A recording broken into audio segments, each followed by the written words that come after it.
Alright, time has come.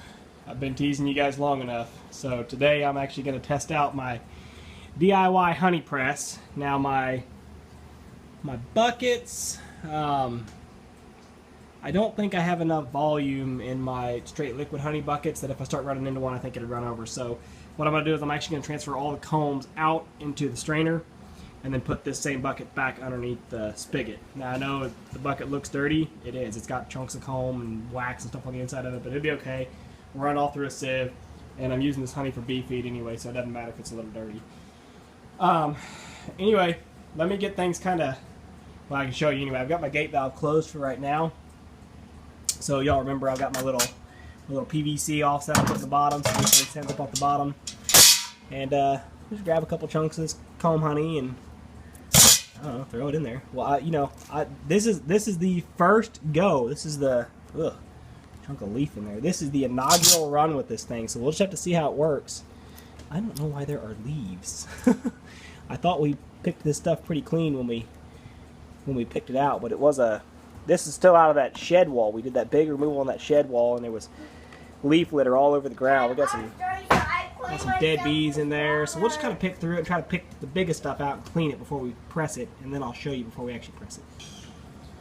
Okay, so I think I've got a good pile of it in here, and I've actually already kind of filled it once and then took the press plate here and actually just shoved it down by hand to make more space, threw some more in there.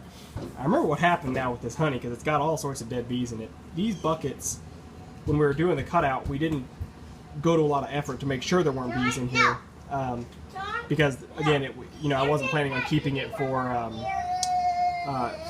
marketable honey. I was planning on keeping it for bee feed, and so now I'm having to pick through it and pick all the dead bees out to try to prevent smashing bees and getting the little bee guts in with the honey. But anyway, let me get this slapped together here, and then we'll see how it presses down.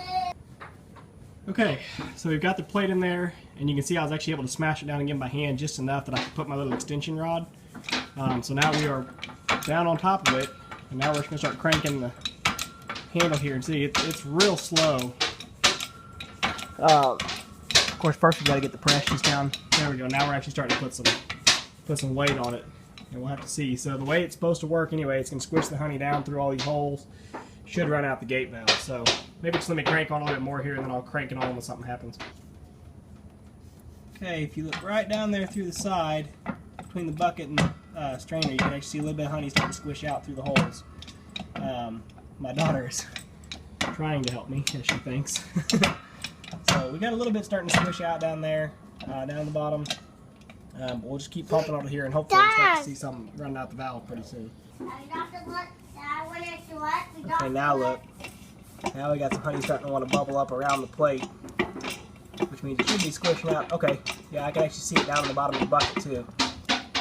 If you can see down there, you can actually see honey in the bottom of the bucket now. Not yet running out our gate valve, but should be here shortly as I keep pumping.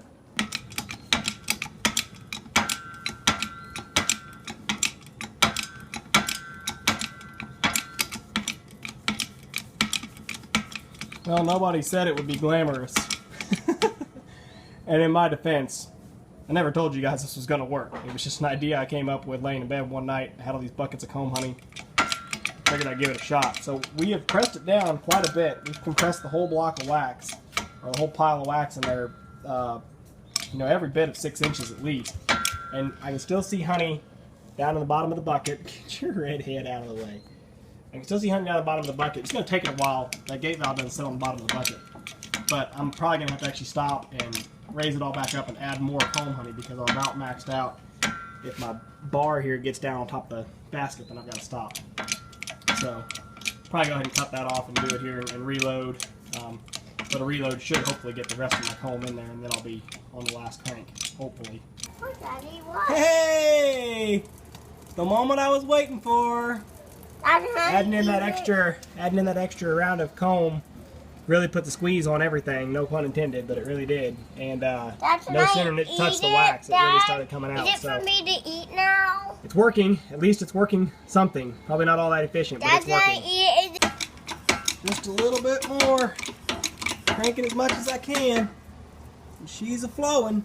Almost as good as an extractor, but except not at all. I noticed something though. This bottle jack sucks. That's Harbor Freight for you. I get down to about here and it doesn't stay down. Every pump I take, it wants to come right back up. So I think it should telescope and should go another whole section, but I don't know that for sure. But it loses steam. I'll feel it happen where I'm pumping and I just stop making gain. So anyway, I think with a couple tweaks it could work. But you know, like I said, if you're in a bind and you had a lot of comb honey to press, I think it would work. Of course, I've still got to see about getting the wax out of the bottom of my strainer basket. That's going to be a game, because when I go to pull this plate and add more comb, it's stuck tight. So it is pressing. It's pressing it pretty hard. So I'm probably going to be in a tight spot when I go to get that wax out of there. Well, just a little bit of parenting fun for you. My daughter is giving herself a bath in the bucket. My wife walked out. She said, "You realize she's naked jumping up and down in a bucket, right?" Naked? Or like in her undies? No, she pulled her undies off, that's for sure.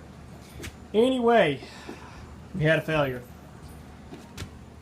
I'll show you.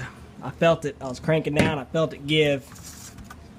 The bottom of the pan here just collapsed under the pressure. You can see where the aluminum actually ripped there between the holes. So conceptually, it worked. The press did its job. So maybe a stronger pan. The problem is the bearing stress. So I have 4 points, 4 very narrow points there. You talk about, okay, 12-ton jack here, pressing down on a plate that's about 1 foot in diameter. That's a lot of force on the top side, and that force is being transferred to 4 narrow rings on the bottom side.